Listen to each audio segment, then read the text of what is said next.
888-480-JOHN. Let's skip the break here, but if we're going to skip the break and go to calls, then you have to let me have a sip of my 1775 coffee that I just made fresh. Hang on. Damn, that's good coffee. Hang on a second.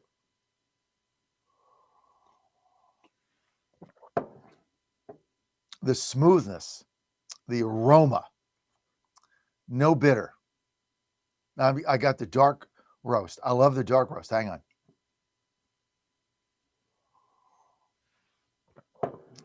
Tell you, man, quality of life. You're depriving yourself. I know what you're drinking, Folgers or Maxwell House or something you got in the grocery store for $1.50. I know at Starbucks it's like out of an ashtray. Plus it's like $10 a cup. Who would do that? See, I get my 1775 dark roast. I brew my pot. John, you don't brew a pot. I never say anything on there I don't do. Check this out, right? It's my pot, right there. Beautiful. Hang on. Damn. Listen, do yourself a favor. Hey, Christmas is coming. Christmas is coming. Christmas and coffee, Thanksgiving morning. Don't you want to put a nice pot? Don't you want to get some beans? Put the little bean grinder like I do. I got it right here in the office. I grind my own beans. I got K-cups also when I'm in a hurry. And I got the grounds when I'm in a hurry. Sometimes I don't have time to grind beans, get in late, but it's really good. Just go to 1775coffee.com, promo code Godzilla, 1775coffee.com, promo code Godzilla. You're going to get 10% off and enjoy your life. Now, if you don't like coffee, forget it. Go on to something else. But if you love coffee like me and you drink it all day, only coffee I drink is 1775coffee.com. I travel with it. I take wherever I go because I love it. 1775coffee.com, promo code Godzilla. Get yourself 10% off. All right, let's get to the phone lines. Johnny, Jersey, 1, go. Hey, John, how you doing? Hey, John, how you doing, my friend? You answered a lot of my questions. I actually called to have you educate me a little bit and to tell you one of my concerns. So I get, what the Republicans need to do. I just want to understand, in your opinion, because you've been doing this a long time. Okay, so the Republicans have kind of let us down in terms of the actions they've taken. But the Democrats have absolutely nothing to offer. They're actually so counterproductive. So I'm just wondering why they would all of a sudden go up 7 points. Is it just the frustration? Because it's not like the Democrats have anything to offer either. So I'm just trying to get a grip on how it works, on why the generic ballot would all of a sudden start favoring Democrats. Because people are pissed. They're pissed. They don't think prices are going down. They don't think grocery prices are going down. And they don't think the Republicans are doing anything about it. And they blame the shutdown on Republicans. Doesn't matter. They always blame the Republicans. It's been going on since Newt Gingrich, right? I mean, Trump didn't do anything. They had a clean CR. They blame the Republicans for that. And the optics coming out of the White House in the last couple of weeks have not been favorable. They've just not been favorable. And people don't dig into okay, here's what Trump is doing. There's a long-term plan. It's better. The Democrats are communists. I'm going to die. Right now, they say, well, the Republicans promised me this. I'm not getting it. Let me try something else. If you look at young people, if you look at Zoomers in November, Zoomers went for Trump in enormous numbers, shocked the world or shocked us. Didn't shock me, shocked the pundits. Zoomers went for Trump in overwhelming numbers. Zoomers went for Mandami in overwhelming numbers. Both offered hope and something different. And that's what happened. So you got to understand this. I mean, I am a realist. You guys know from tuning me in, I am not an ideologue. If you're looking for an ideologue, you got the wrong guy. I am not an ideologue. I'm a populist. I have a political belief system, which do not include H-1B visas or 600,000 Chinese students in our colleges, doesn't include that. But I also understand you have to win. And if you don't win, you got nothing. So, you got to balance this out. They've got to pivot after they solve the Ukraine war, which they're going to do. I want to put foreign policy on the back burner. Get the Nobel Peace Prize. I'm all for that. Got to focus on the economy. Got to get on TV. Got to tell people what you're doing to lower prices, lower housing, lower interest rates, and make life better for them. And that was the whole Trump core, the soul of his message in 24. I'm going to make life better for you, especially working people. And the perception of that in the last month has flipped. And so we got to get it back. But look, we got a year. It's not like the election is six weeks. We got a year. We got plenty of time to do this. But that's really what's happening here. And we have no counter message. There's no counter. There's President Trump, and then there's nothing. Like there's no counter message. We need somebody running for some city as mayor with a counter message that can take President Trump's safety, law and order, crime, growth to the cities. And we don't have that. We got to get this quick because you got to understand what's going on, John. And so, yeah. And then when you come out and you're for H-1B visas, you exasperate the situation. I mean, I understood it good yesterday. He tried to say it's for training. I mean, I understand where he's coming from. I really do. But if you're young, trying to get a job, you are competing with these foreign workers at half pay, doesn't feel good to you. Hope I answered your question, John. Yeah, I mean, it's like I said, with the Republicans, it's that same stale blame Biden message they haven't moved on from yet. And my concern is that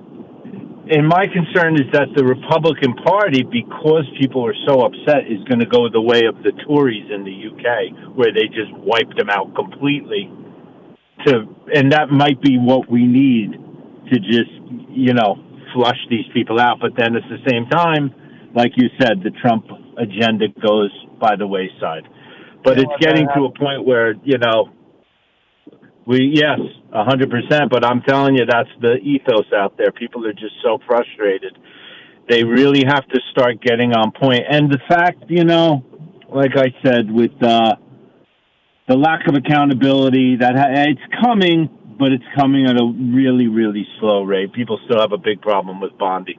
So, hopefully Trump gets it. But I think the main thing is the Chinese students, the H-1B visas. If they could straighten that out, I mean, you're talking about a 360 immediately. And for whatever reason, he doubled down on it last night. He doubled down. Well, that's it. It seems like he's stuck in the mud on it. It just doesn't make any sense. But hopefully they get the message. We just got to keep pounding. He's going to have to pivot on it. He's going to have to pivot on it fast. And Scott Besson's trying to do it by saying it's training. So then tell me it's six months max and out. Then I'm okay. Not 5 years. 5 years isn't a trainer. You're not getting trained. You're getting replaced. I mean, 5 years, which can then be extended for another 5 is 10. Now you're getting replaced. Training versus I'm getting replaced. And that's what a lot of people fear. They're getting replaced by foreign workers. Cheap labor is replacing them. And too many people in this country have experienced it firsthand. So you can't give a narrative to them because it's like, I lost my job over this guy. It's like they came in ostensibly to train me, and then I got fired because I was making double the money. I mean, you got too many people that call me up and have an example.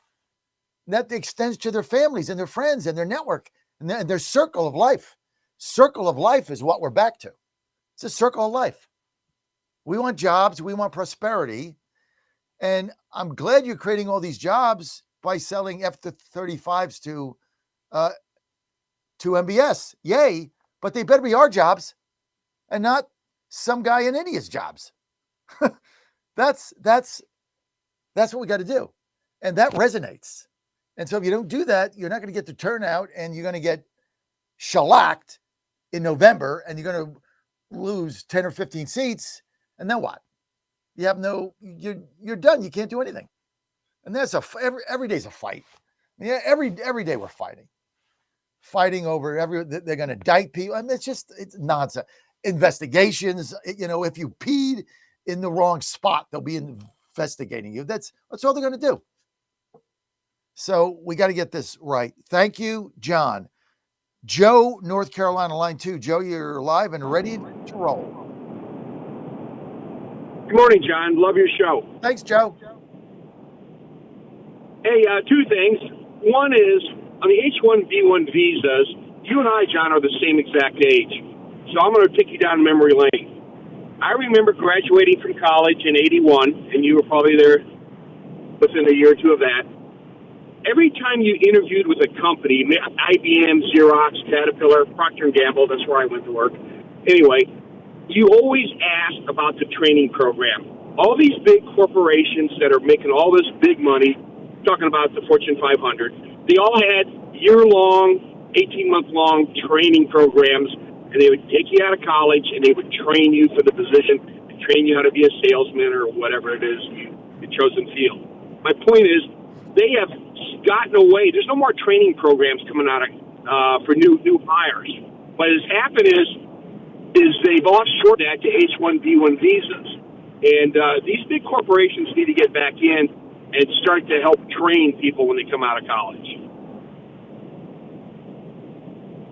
Joe, you nailed it. I was thinking back to a couple things that the same thing. I mean, when I got out of college, I was training racehorses, but I mean, you just don't get up one day and be a trainer.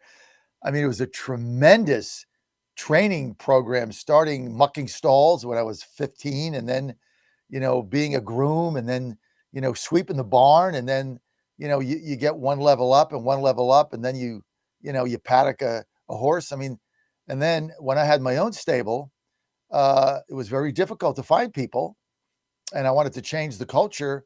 And we put together a training curriculum where in the afternoon, because, you work them out in the morning, and then you get the afternoon off. And then at night, you go race, except there was one day track, and that was freehold.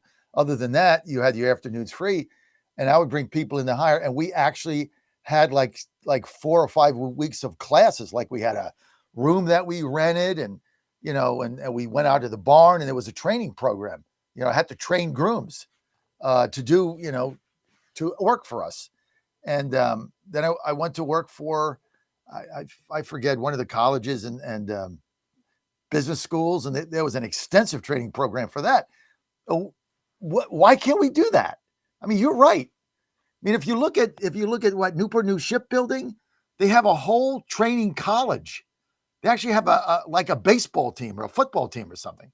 I forget the name of it. Somebody can call in, but it's a technical college, and you go there and you get trained, and then you get hired as a shipbuilder, welder, electrician, or something of that nature. I mean, I don't know why we can't do that.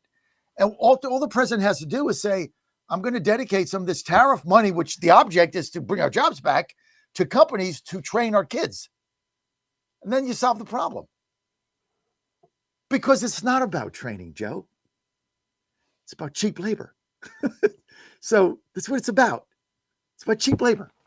If it was about training, we train them. Oh, we need Indians to come in and train us. No, we don't. They need cheap labor, and they're hiding it as training. It's nonsense. It's cheap labor. It's replacing an American worker with a foreign worker so the owner of the investors in the company can pay lower wages and make more money. Done. Let's just call it out, Joe. Let's call out for what it is. We're being replaced by people that work for a cheaper wage.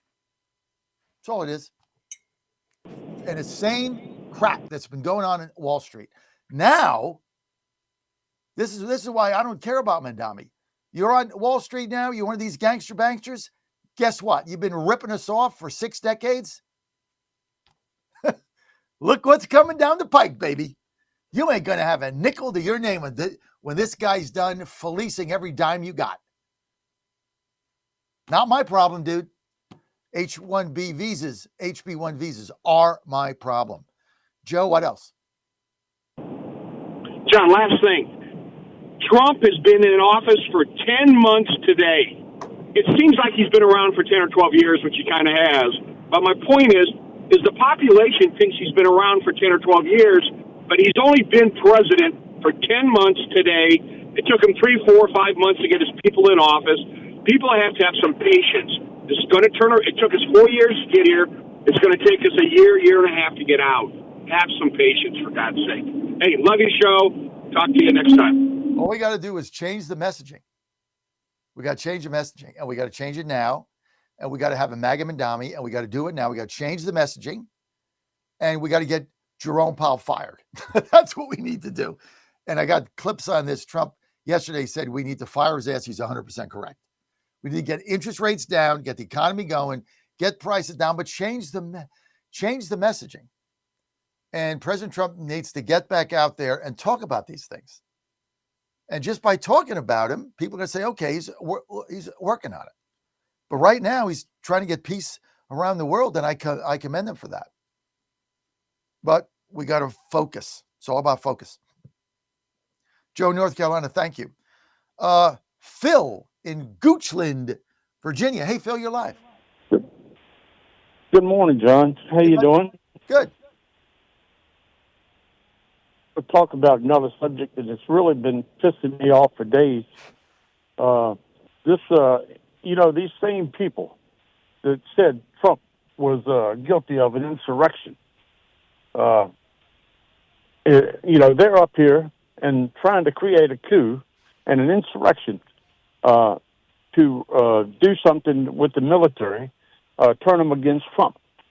And it really pisses me off because I've just had it with these Democrats.